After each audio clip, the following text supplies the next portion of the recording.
Hello gang, this video I want to look at problem 30 of the test, which is problem 48 of the textbook plus an extra part.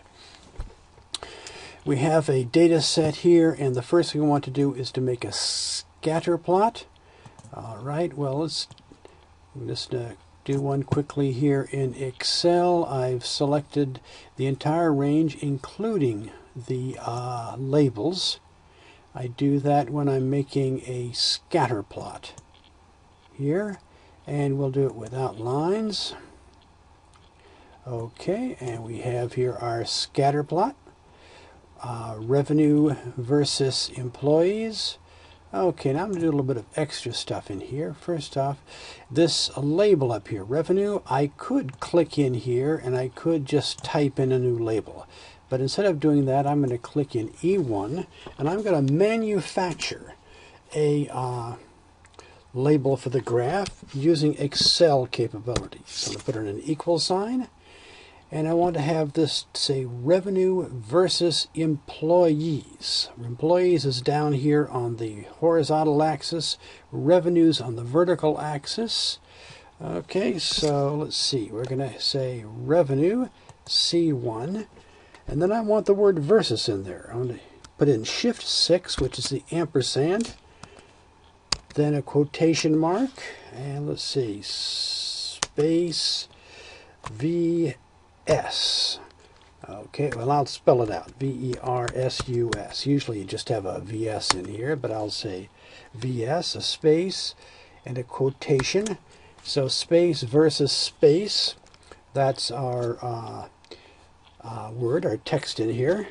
Then another ampersand. We want to join this to the contents of cell B1. So put an ampersand, click on B1, hit the enter sign, and there we go. Revenue versus employees. Cell B1, then the word versus, then the contents of cell C1. Okay, I'll come in here to my graph, click on the graph. Let's see, instead of right-clicking, I'll come in and use the graph tools. Design menu, data, choose data. Come in here to my data series here, which has both an X and a Y. The X is in column B, the Y is in column C. When I made this, it automatically chose the Y value label to be the label for the whole data series. But I want E1 to be that, so I've got, here we'll go with E1. Okay. And come on now. Okay, there we go. We close that, and we have revenue versus employees.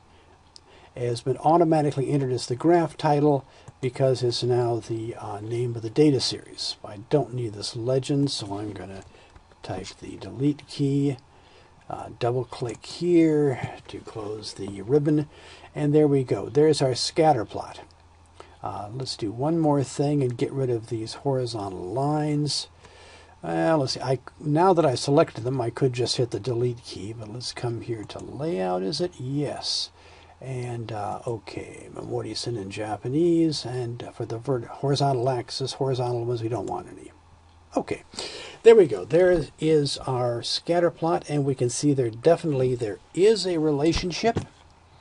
So let me come in here, and I'm going to enter a text box in here. Okay, there is a relationship. Ship. Okay. As I'm just going to say X increases, that's X is number of employees. So does Y. I don't want to make this video too long by typing. Y is revenue, right? And the relationship appears to be linear. It appears to be linear. Okay, so let's see, one more thing just to make this clear here. Let's come to Graph Tools, Layout, graph labels, the horizontal label here, this is number of employees, it's employees. Okay, just so that's clear here. And there we go. Okay, there's our scatter plot, and there are our comments. How are we doing on time? We're up to 5 minutes. Okay. Next, part C, we're supposed to make a tab, cross tab for this. We want to know by employees less than or equal to 40,000, revenue less than or equal to 14,000. Hang on, we're up to 6 minutes right now. I'm going to do this in the next video. So here we go. This is part A and B. So I'll see you later in the next video. We will go into making a crosstab for this. No, we're not. We're going to continue this video right here. Let's see. Want to show how to make the same scatter plot using MiniTab. All right. So let's let me move this out of the way. Okay. Now I'm going to select all of our data, including the first row of labels. Then I'm going to come over here and switch over to MiniTab. There we go.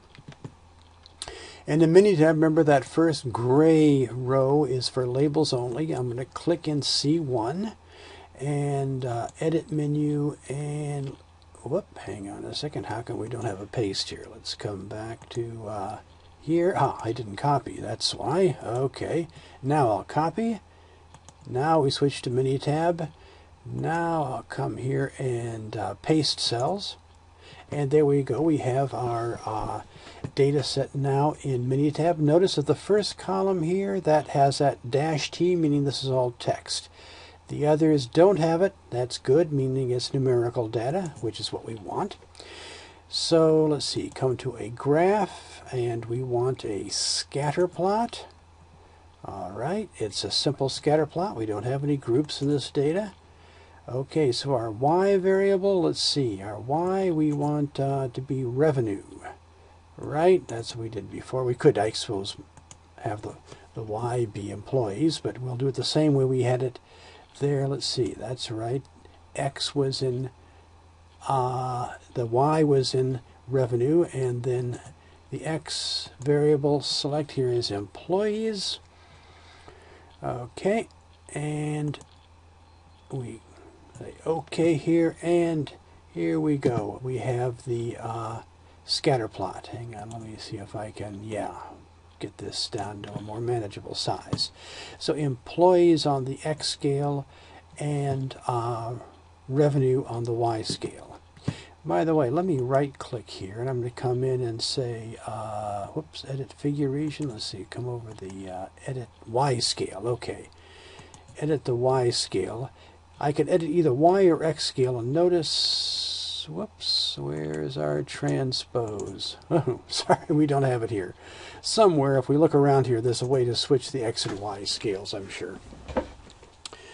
But in any case, here we have it. Employees on X and revenue on Y. I'll come up here and, or just right click, and I can, well, let's see, come up, I'll select it, come to edit, copy graph, there we go. Copy the graph. I'm now going to switch back to Excel. In Excel, let's see, come up here and let's just paste. And there we go. We have the same scatter plot. Notice here the same, our scales are a little bit different. Well, let's see, scales about the same. Same scatter plot in here in MiniTab, and here's our scatter plot in Excel. Okay, now we've coming up, we spent 3.5 minutes here on doing this, and that's enough time for that. So, okay, now we will say goodbye. See you in the next video.